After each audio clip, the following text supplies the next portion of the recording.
Oi ai nā mua.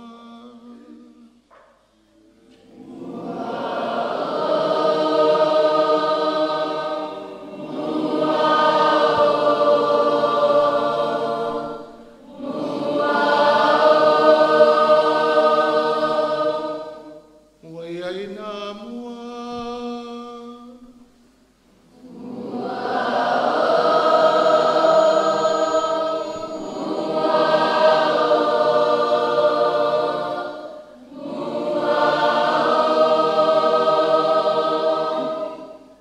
Oi ai nā mua.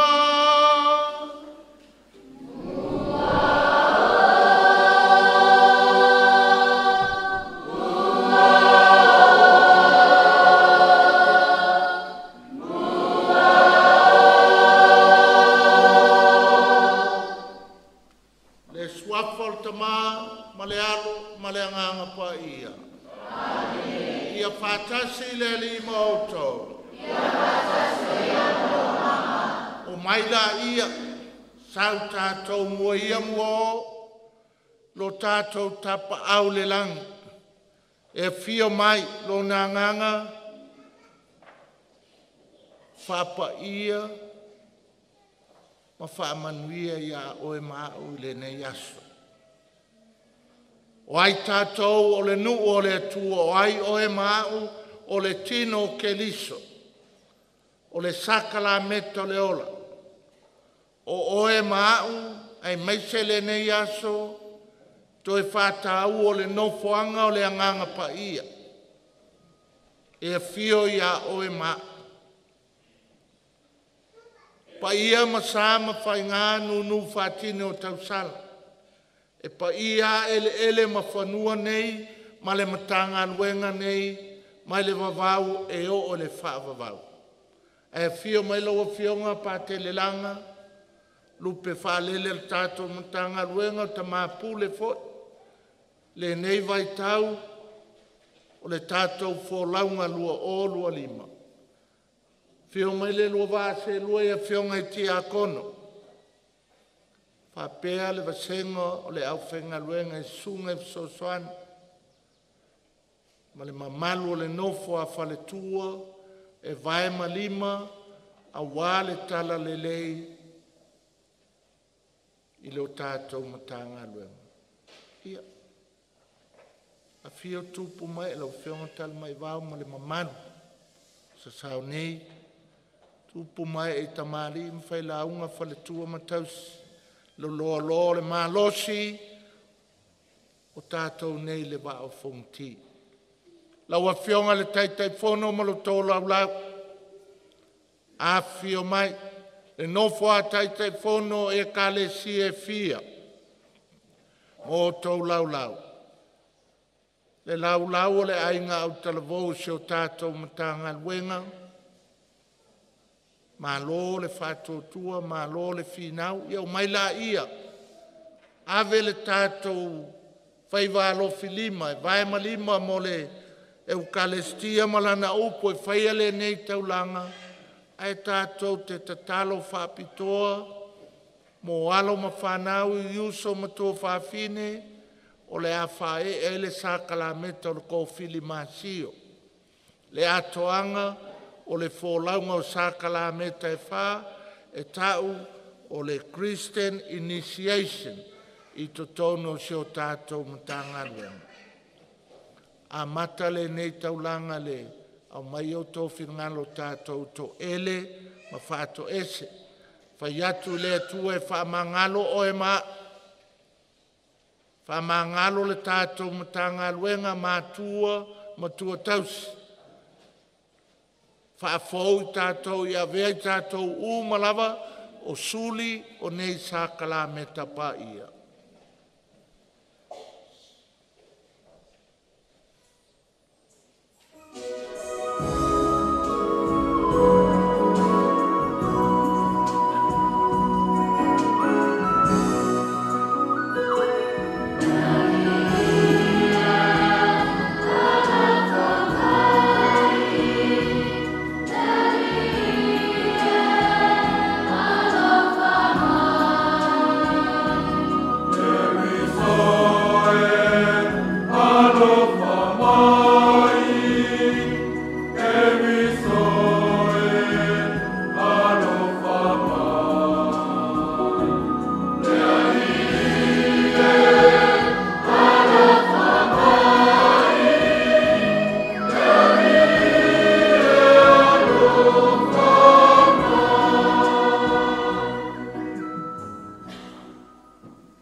ia te tātou le tua e ona le manaunga, whamangalo tātou mai ia tātou ang sala, ma tai tātou i le ola e whavavau. Amen. O le vinga e le tua i mea au pito alunga.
Tātou tatalo. Le atua o le malo si ma le alofa. Ia wina mai lo wanganga pa ia. Ina ia ola i o mātou loto. Ma vea o mātou tangata matawale. E nofo ea vea mamanu manu o lona mamanu. Ina ia mātou te patasi. E tausi la mātou whenga inga malaua fio. O la mātou te talo lea. O nau keli solo mātou wali. Oh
O le folfolanga la fionga pa ia le atua. E sotolo nam tau pesu malfitu. Fola filafilafua ino na fai pe valu, fa waursu matolu. O le matua. A si ilunga e Mose luna lima. O na malo atua i leo Israelu. E sotolo nam tau pesu malfitu. Fola filafilafua ino na fai pe valu, fa waursu matolu.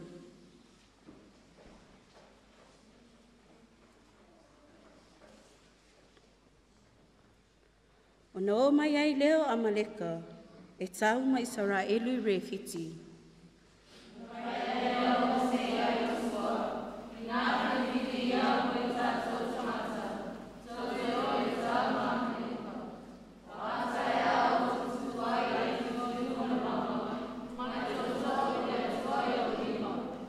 O whai atu fo'i o sua whapei o na whai ane o Mose I a te ia, e tau ma Amaleka. O ai fo'i o Mose o Arona, mahuro I le tumutumu o le maunga.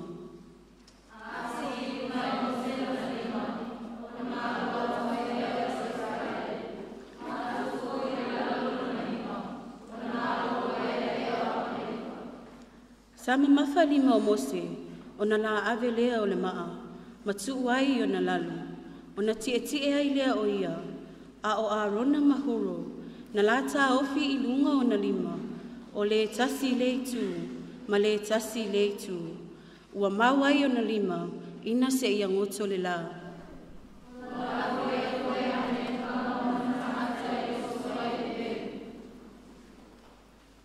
O le upu a le alii.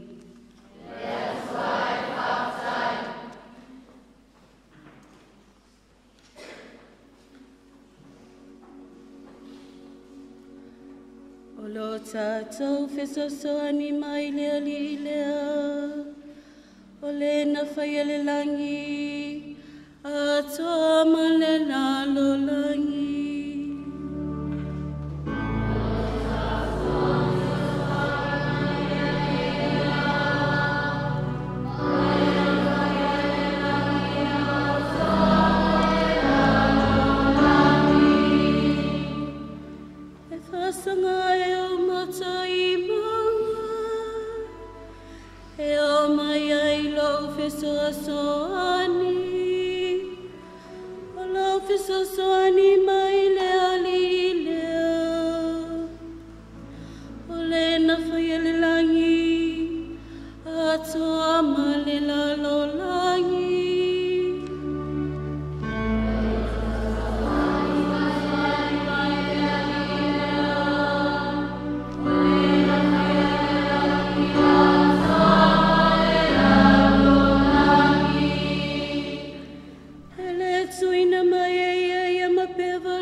Ona lua whalafolanga.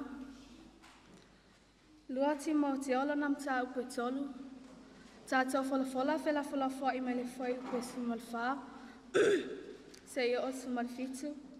Si ila mta upe wha o lana whai mua mua wha awa le lua. Ole matua. Ia atoa le I le tangata o le atua. Ia saunia lava ia I ngā luenga le umalava. Lua Timoteo lana mta upe tolu. Tātou whalafola whela wha I mele whai upe sumalwha wha awa le sumalfitu.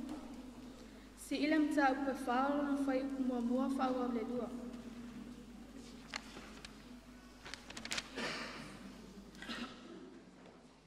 A o oe, ia e tu mau I mea ua o oi nai oe.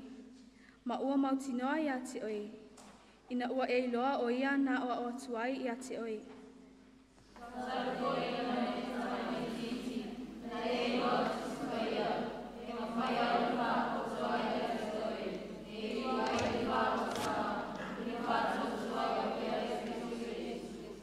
O tusi pa ia umalava e mai lea nganga o lea tua ia.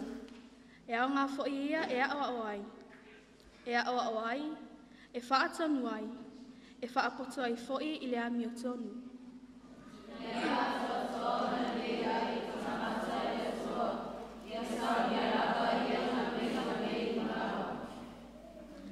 Sila le mta upe whaolo na whai upe lua. O le nei, o te matua whai ati oe I luma o le atua ma le alio Yesu Keriso. O lena te whaamasinoina o e ola atoa mai e uoti. O na olona whaali mai foi, malona malo.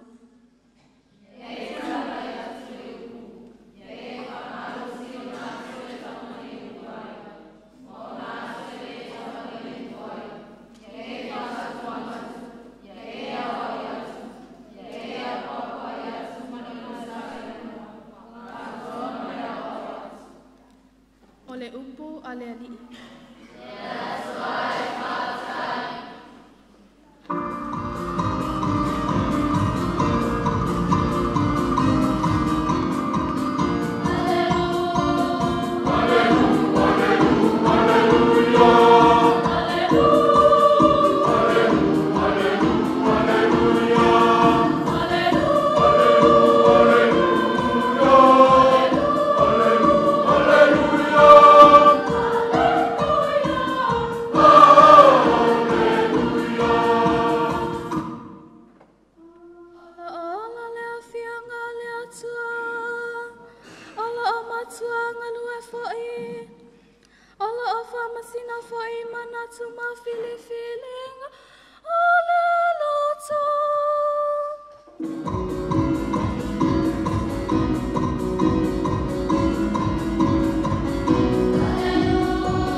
Ona matua, pele foi ele tua le whamsinonga, moeo alalangatu I atei. Mo fete lat foi uia I whata oto I atei la tau, I te talo so e te tau wai, ai aua le whaamai. Mo whape atu, sai le tasi ai le whamasino, mo le matau le atua, mo le ava foi tangata. Sai lea ai po I le tasu fine woti na tane. Watu ia te ia wa whape atu. Ie whamsino atu leu ia ia umea. Na iaso ele I mawhai ai o ia, Ai muli ane umwhapei fo ia i una loto. Ui lava ina ule mata ule atua, ma ule awa i tangata. Ai peitai una whaso sama i a tea ura whine nei, woti na tane. O te whamasino i ana mea, ina nei whati ngama i a tea i lona sauso. Ona wheta le atu leo le rii. I o tau whalongo mai le upu ala whamasino a mio le tonu. Pele whaia ea le atua le whamsinonga mo e na ia whirifilia. O lo alalanga i ate le au ma le pō. Pe whatua i ea o ia i ate la tau. O te whai atu i ate o tau. E vave o na whamasino e ia o ala tau mea. Pe ta ia saule atali o le tangata. Pe a maua e ia le whātua tua i le larulangi. O le tala le lea le ali.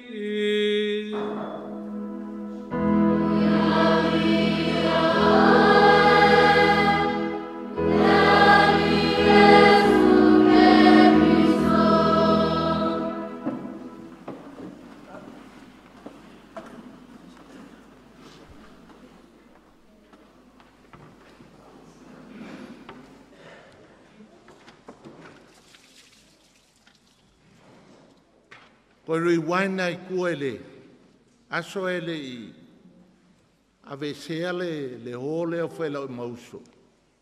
Ma la wasui e kako le tutu le loto. A vai ngai kua le stage. Ngai ai le whaukasi al puleanga. Sa iai le fi mo le taupati whaatasi. Lei ai le pikopo ka po sa felela so soangi ma le nu I kongo le faukas alu la ia ve ese le taupati fatas ai li fo le film le nga fa ngai au kalvo o pule angole ngalue matatalo ke lo le mangkuar ko ke lo kai mesele au makua o le umi ia nga o so fo I le ola I le awaa pa ke lui ai kuse fo I le ngalue matatalo fai o le moto a au talvau o le puleanga le mafutanga tina awa le moto anga sa kuse fai le mauso ngalue matatalo a tau fai kaunga le aso le ngei. Fai kaunga mua, salamo whakaliai, polo ia Timoteo, ma le evangelia. E ma fai ngā kuu I upu ia, ngā lue matatalo. E ma fai ngā kākou ati ai, ngā lue matatalo, ai aua le fiu ngō fie. Pe a koe kau whai a whai kaungo le so. Ngā lue, matatalo, don't give up. Whai pea. Iaso uma, ma aso whai so. Le kusin whai kaunga mua, ingo o mā losi a mileka I le kaua ia Israel. Ngā kangi Mose I le akua, le atuai, o le ngal pa mawhaia inga le. Whailola I o Mose a I o sua, kelo, aloe ave ia. Ave kako au, koe kauma amileka. Alela walu lunga le maunga, ma ke o mau. Yo nei lunga le maunga e kakalo. E le iangi upor kalo Mose ngā kule lima I lunga e whaapea. Ao le loko, lai le akua. E le iangi upu. Ngā whaile kakalo ko akua lima le akua soani mai lau nu. Ngā kua ela I o lima. E pepe loa au Mose alu lalo ai vai wakunga ko kele lau whioki a Israel. Ia koe o maila ngai wanga ifo ma afau ma ae kua le lima I awanga I. O le ale winga mea aua le fiungo fie kakalo. Ave pele kua. A kawalunga le so nga mangu malo isa la elu. Ai sea, lai kau le kaua. A lai nga lue mo se kakalo. Kakalo ilo ngā kua e sosoangi mai. O le lui fuelo mo o kākou, o le ko kele o kākou e ova le kakalo. Ai le sa ngā lue. E ko kele foi kākou e ova le ngā lue. A whea koe sau le loku mai le angi me mau e ngā mea. Le ko anga ue. Whai lok mau manga malu i kai le samima. O le upo le kua pe a kau whai le so ngā lue ma kakalo. E o whakasi le fukia ma le umele. E whai le kākou ma kā whaioi ma le kākou piko la au, but we need divine intervention. E mo o mia, e kalasia, ma le whaamangianga le kua. Kongo kākou ainga, kongo kākou mafukanga, e mese se o tātou matanga luenga. Ka ke fiu e kakalo ai lenga luenga e whaia, ngā le melenga i loe le alapi. Ai a o whakasi le kakalo, ma me whai. E ei me kupu, e ei me le lei kupu, e fua mai.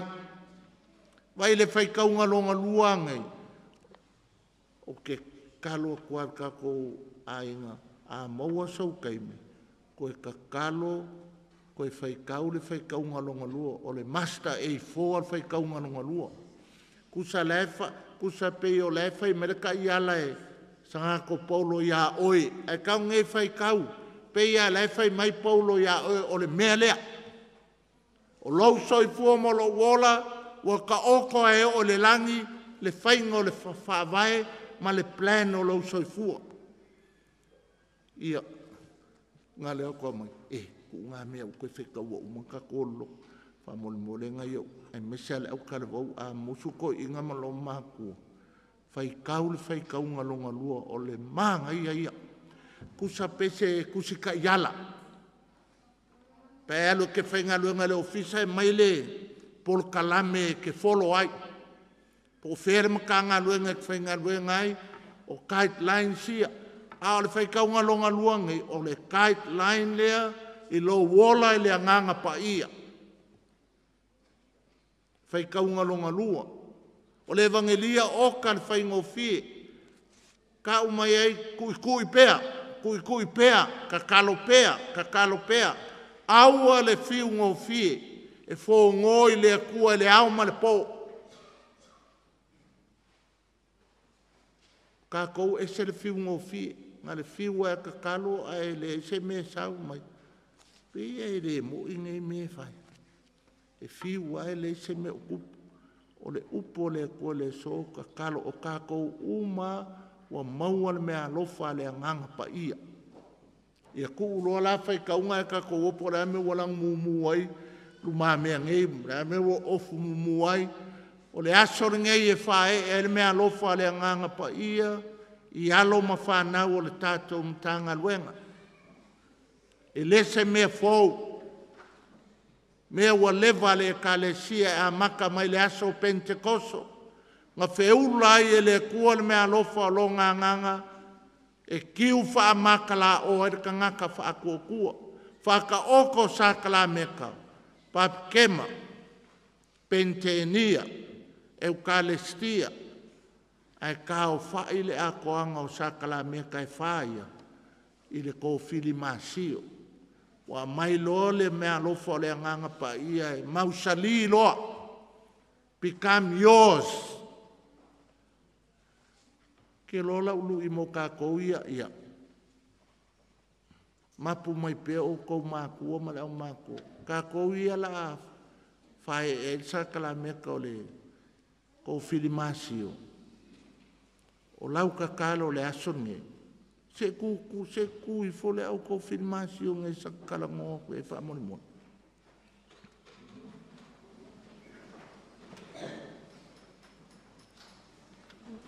Boi, kai ko kele. Ia, au ko fe kai o la request le o la kalsanga mal fa alo ya ka ko. You know your prayer today? Ole simple ia. Come, Holy Spirit. Pauanga. E ke whai ke le kau, e ke le whai kake kanga, le lau whai come, Holy Spirit. E le wha pea ngā, e le wha leoa. Pe o mosa i lunga le maunga, ngā whongo i lea kua pa alonga lima, ku i lunga. E ke musu i lau nganga. Ngā o oea, sau, oe lea nganga pa ia. Come, Holy Spirit. E ke whai so skaimi, i le aso ngei. A fulu fo ia wipu, umone mea ainge. E fulu a kam palpalai pe ipo, come, Holy Spirit. E ke, e fulu, e so skaimi a. Le aso ngei, ia koe alala i lalo. Thank you, thank you. O lau kalo sanganga. E sau ale anganga pa ia. Ai a sau le anganga pa ia le lokal whai koa. E le sau. I really request ka ko umalea. Ko le maku kua le o confirmation. O a whai les confirmation se luas full causa.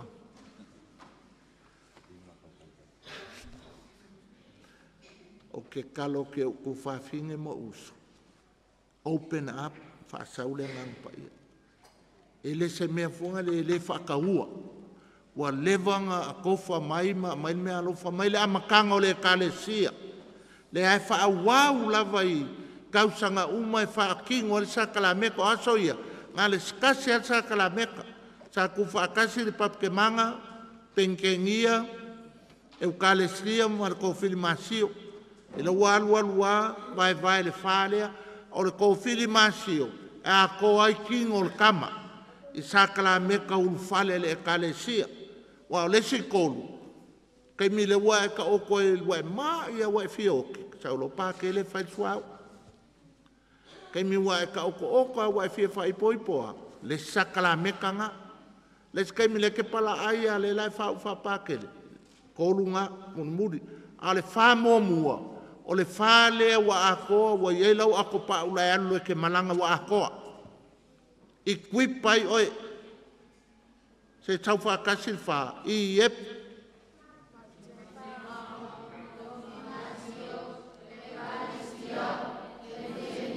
O le whanga le a koa ngei, wa laua umanga whai le skol. A le kasi lea, e ka o whai ei loa, o ngei la. After today you go out to the whole world and proclaim and be somebody, you know. Le ai se koe fia koa kia oe. You have it. Wai mawanga le kua. Ma le pau alau kalo o ke lu I ka kou lea. Ka kala, open up. Whai a oe. Come Holy Spirit. Saule ngā pa I sosoangi mai a mea onga. Sosoangi mai o kalo wika I o mākua le oke. Sosoangi mai o kalo wika la uo kama la lua. Wa e sa me lo kikilo le skengel fai lau kalonga au ke mai fai le kua e ke fiwa e ngai lo o mai le kua me le lo mafau a fa pele le ke ngo fo fa sa la ke le ka ele la I lo le ya le kua ke fiwa e ka fanga lo kingo I me mangong e me le ko o kai o vanga ke le ka ele au e ke mai ke kalango I le kua. Do not be afraid. Open up. O le vai ngo ka kou kupulanga nge vai kaim. Ka kou ke mama. Ewa ai le finge le evangelia nge.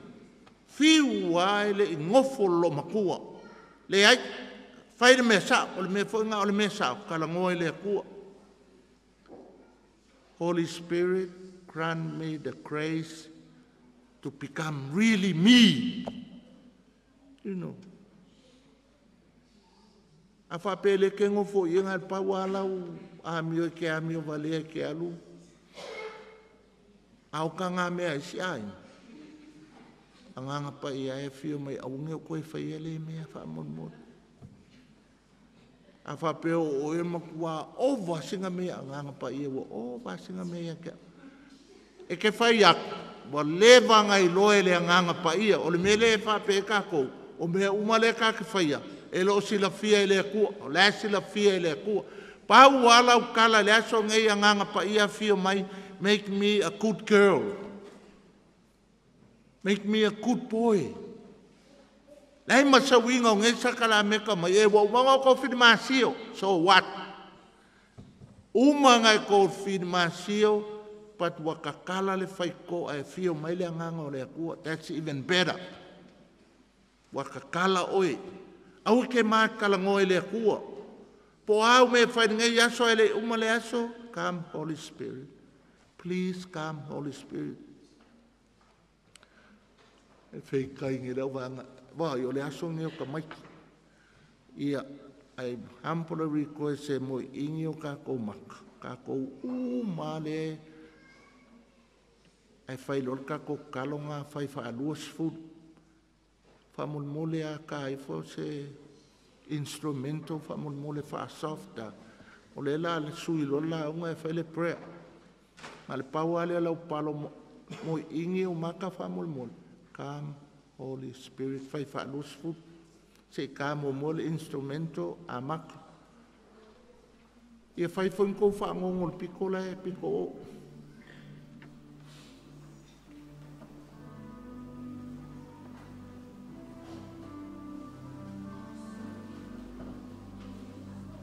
Tolu, lua, tas, come, Holy Spirit. Come, Holy Spirit. Come, Holy Spirit. Come, Holy Spirit. Come, Holy Spirit. Come, Holy Spirit. Come, Holy Spirit. Come, Holy Spirit. Come, Holy Spirit.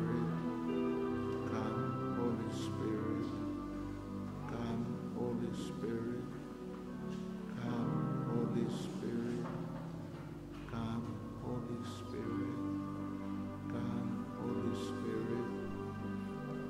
Holy Spirit, come, Holy Spirit, come, Holy Spirit, come, Holy Spirit, come, Holy Spirit. Come, Holy Spirit, come, Holy Spirit, come, Holy Spirit, come, Holy Spirit, come, Holy Spirit, come, Holy Spirit.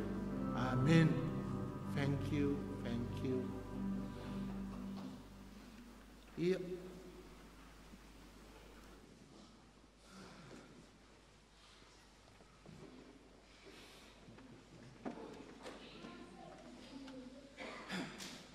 Tātou ainga, tātou tūlai mo le tau tinonga le tātou whātou tua.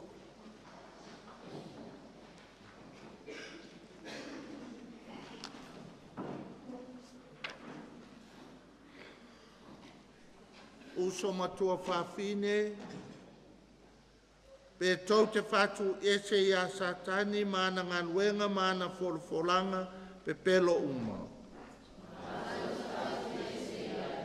Pe tau te whātou tuele tamai ona le malo sumalava, o le na whaia le langi ma le lalolanga. Pe tau te whātou tuai a Jesu Keliso, o lo na alo e tō tasi o lo tātou wali i, o le na whanau mai le tau paupa ia, o le na whākulu seina, na maliu ma whale lawasi, na toi tū mai e na oti, o le wanofo le tu tamatau o le tamaa. Pe tau te whātou tua le nganga pa ia le ali, o le foa i le ola, o le na fio ifo le awa apostolo le aso Pentekoso, ai o le aso ua foa ina atu i ate utou le whanau, le whailonga o le whaasakala meta o le kōwhili masio. Pe tau te whātua tua le kalesia pa ia katoliko, le maftanga le au pa ia, whamangalonga o ansala, toi tuae o le tino ma le olanga atari. Pa ia ma le mamalu o uso ma tō whawhine ia Keliso, o lo tātou whātua tua le nā, o le fatu o tua le nao e kalesia, tātou te mita e tautino, e ala ia Iesu Keliso, o lo tātou wali i. Alala e tu lai pea i e tu whawhine mauso o le a whae e saklana.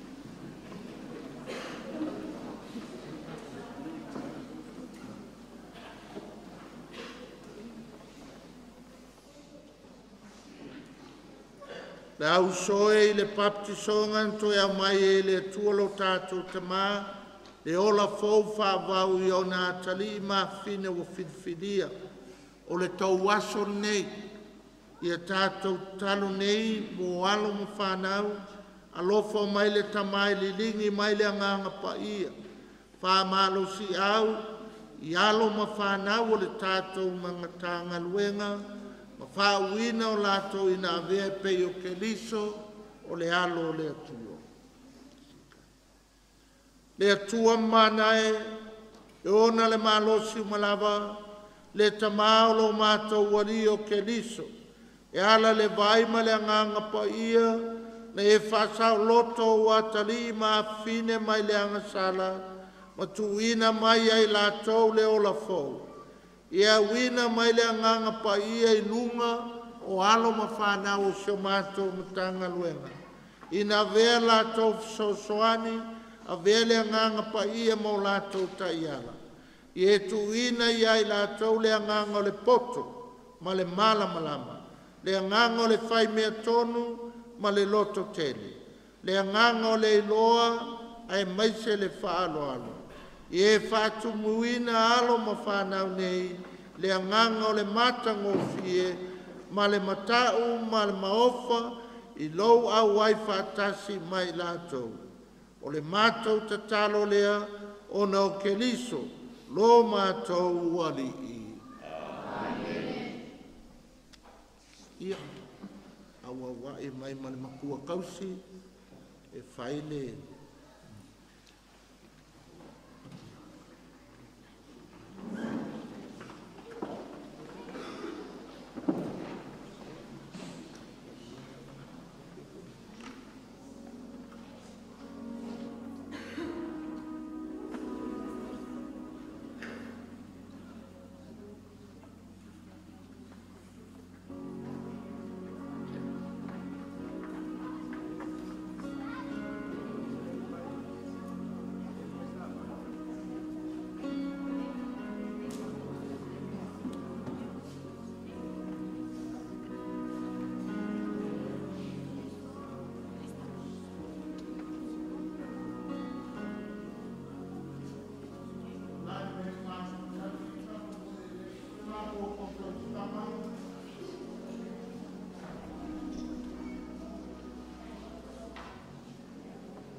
Bless all the ministers of the word and the Hebrews. Ave o uso maso fati. Te lo que faile aí o ao massa para tudo. O se vai o de vida da fogo. Bless them with the gift of health, mind, God. Give them the knowledge, keep not to be follow and go on the Bible, the sun, and messages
po ne o stolanga me la to mo for so fua wale tua mo le fiau le tatu lenga le le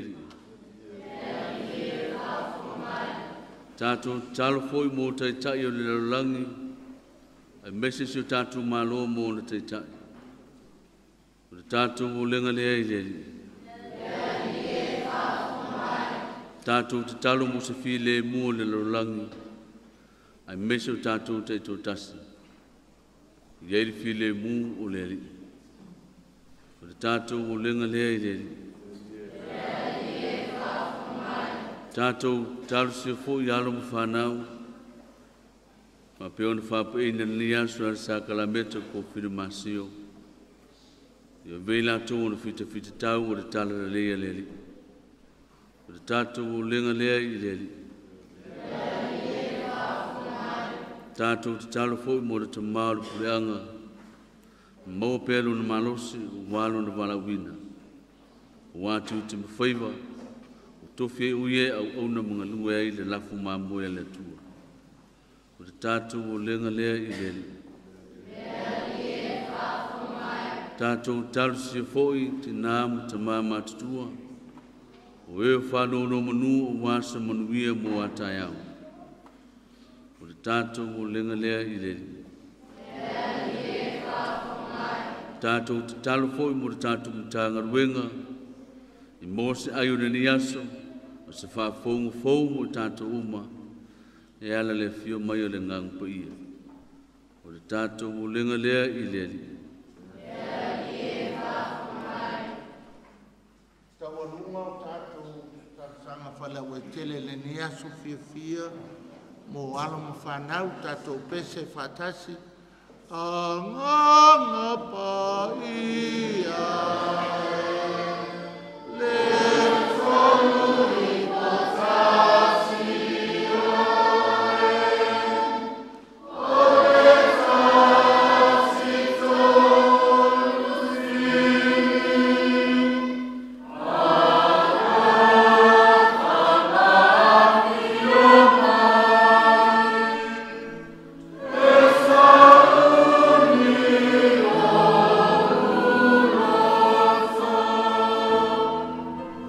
Yeah.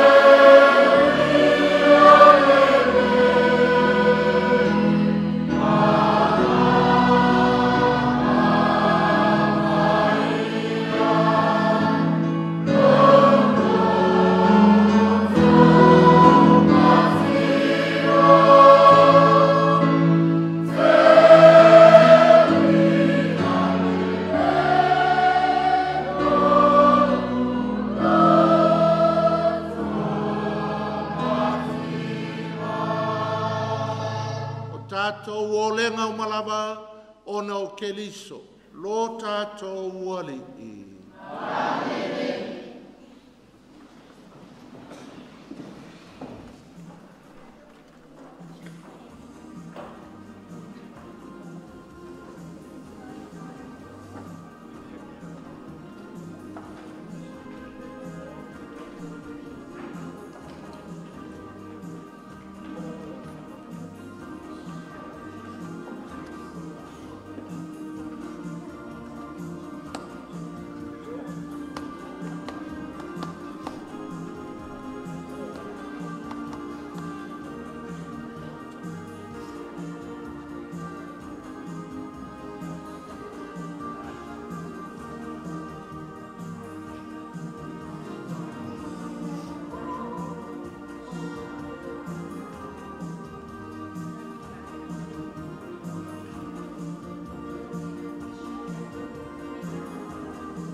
No le tua i o tau talo ne e tali leia la tātou taulanga, e le tua le tamai o na le mana uma.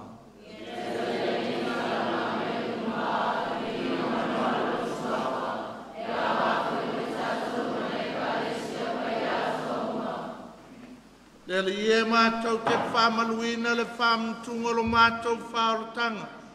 Le ana manu malo ai lo walo, ma maua mo i mātou le mea lofa o le anganga pa ia. I e talia le nei taulanga, a wina mai mo lo anganga pa ia, e whaia mo i mātou e fōlinga i a ke liso, i le mātou mo li mau i le ola whaltanga. O la mātou o le ngalea, o no ke liso lo mātou ali i.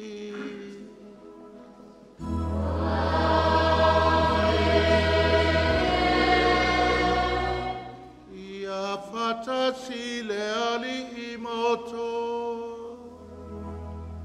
Ia fatasi o ia malama. Inasi ai o tau loto.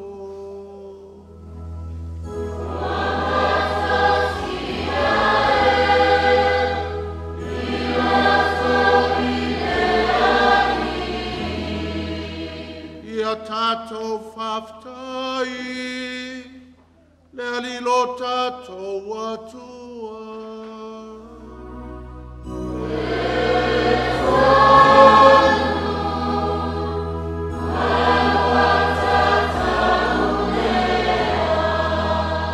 Le tamau le atua soifua whawau e o le malo simalawa, e mimita mātou e whaftai I ato e ono ke liso. O e fōa I au mea lofa o le alofa tūnoa. I so se taimi, so se aso, so se pano le vaitau sanga. Au e taitai lau e ka le sia. I ala mamafua anga o fōfungia o lau tau singa alofa. O e fōa I mai le ne aso loa nganga pa ia. So soani I alo mawhanau ia maua le mana. E mawhai o na whalango lango le alofa. Ma mātou li liu ma te patasi I ate oe I lo mātou wola whātotua. Ma puanga ia mātou whātasi ma angelo malaka angelo. Au pa ia uma I le langi. Au lātou suina la lātou pese whaitu mau. O lovi inga.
Pa ia lava oe le punanga o pa ia uma. A wina mai lo wanganga e whapa ia nei mea lofu. A vea I lātou mo I mātou o le tino ma le toto. O lo mātou ali o Iesu Kelisu. Au le tui nātou ia le oti na ia tali e lo na lava mali e. Na tango ia le areto ma vatu ia te oe le whaftai. Tofi ia le areto ma vatu lo na usoo ma le whape atu. I nāwtango fia iai o tau malava ma ai o lo tino le nei e foi natu mo o tau.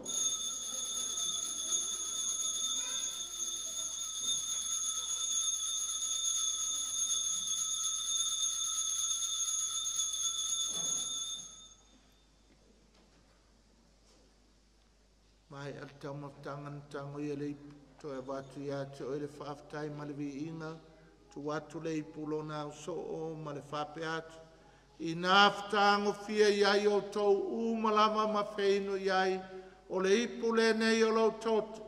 Toto le whenga inga fau ma le whavavau o le a whamalingina mo o tau matangata uma mo le whamangalo ina o angsala. I au tau whaia le nei sauninga ma whamanatu i a te au.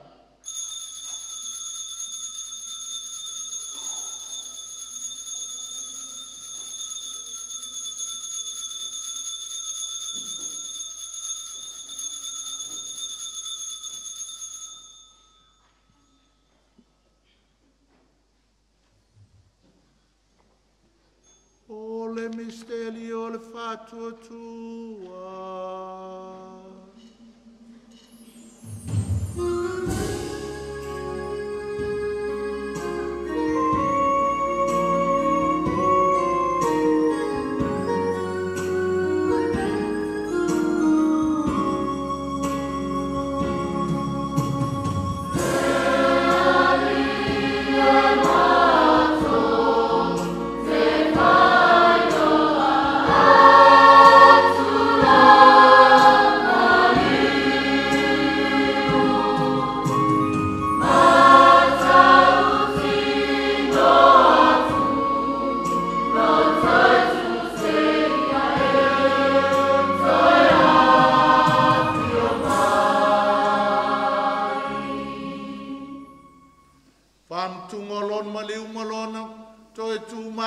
Te moli ate o le tamae, le nei a reto le ola ma le nei ipo le whauletanga, mātou te whafta i atu oe, walo i ei mātou e tutu i o luma, mau au na i ate oe, fe soso anu mai a mātou uma, o e wa mautu whanga le tino ma le toto ke liso, ina ia whātasta si ei mātou, i le maftanga e tasi, ale anganga pa ia.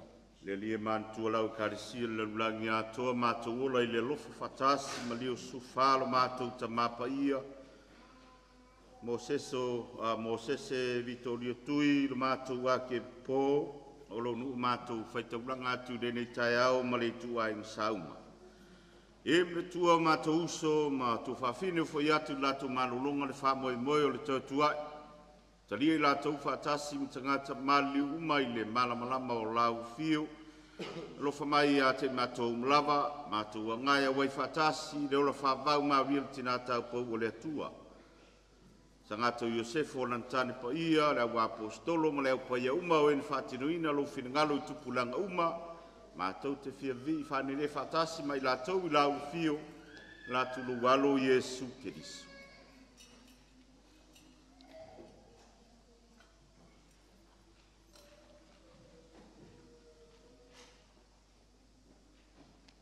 Le tamama mana e ono ia whātasima ia na ia te ia.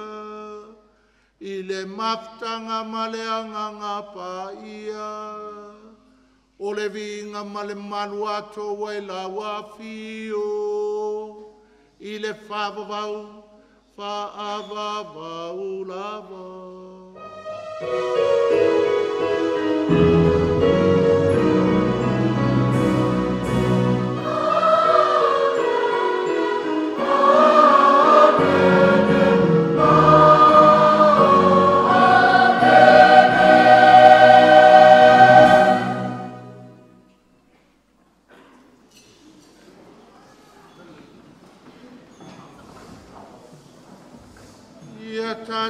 Talo ma le whalangulango le tama, le tatalo na awa e ke liso mo i tātou.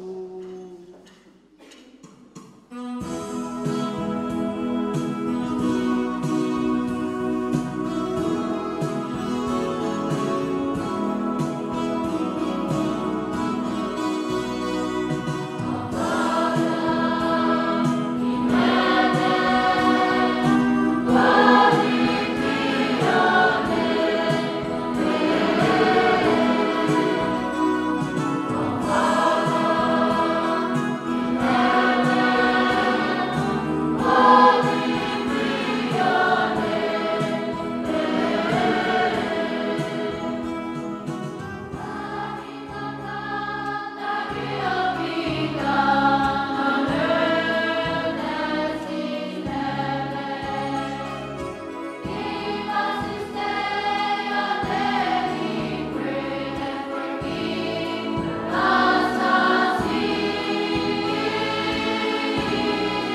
Ave ai mātou le liemu, mātou o le atu mai le angauma. Lo fangia ma fo ai le file mu yo mātou aso. So an mai lo walofa muti muti vale. Sa loto tu mau mātou mai le angasala. Ma malu mai atu ngalunga uma. Au mātou fata tali ma le wha moe moe manuia. Mo le fio mai o le mātou whaola. O Yesu ke liso.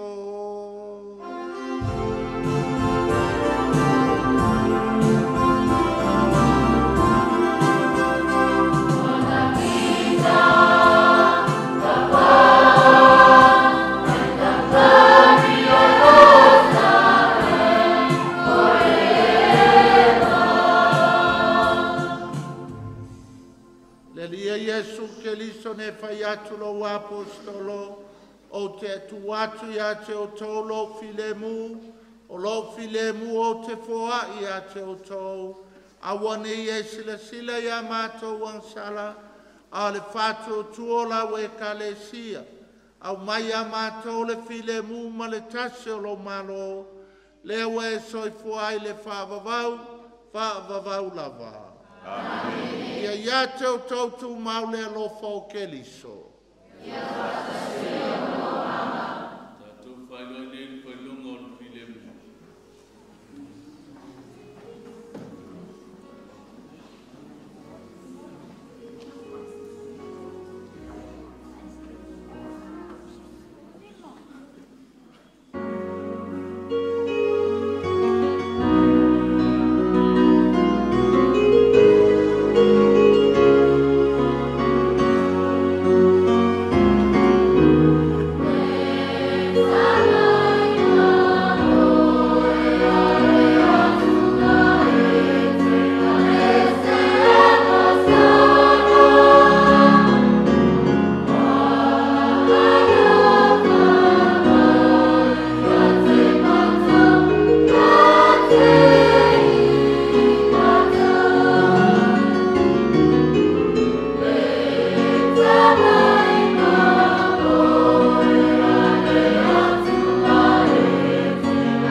Pauta ia Yesu ke liso. Pauta ile na te vese anga sala le lalolangi. Amu ia o e ma walaulia le tali suanga le tamai mamoe.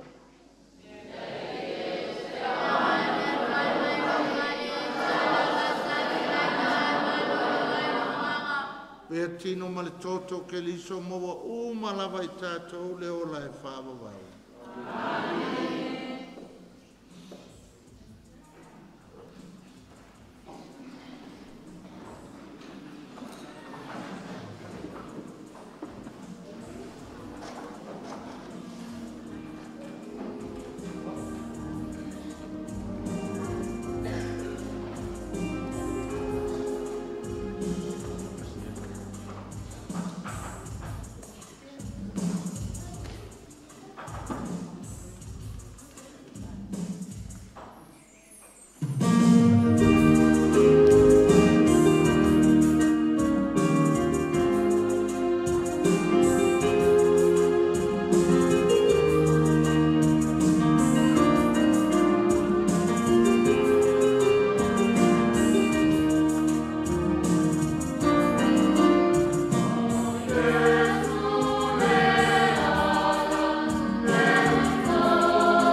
tatalo.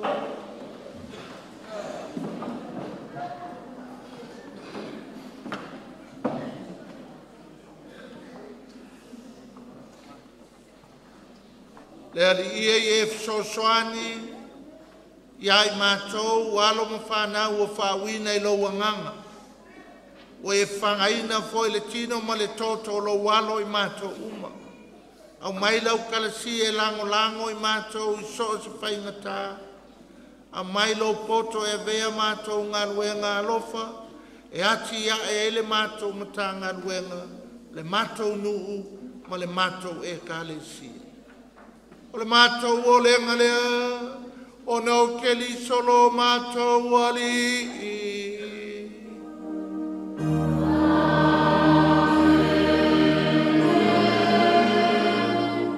Ia whātasi le ali mauto.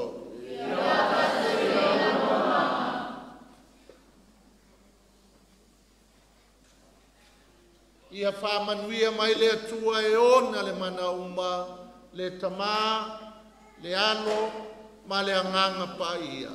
Amen.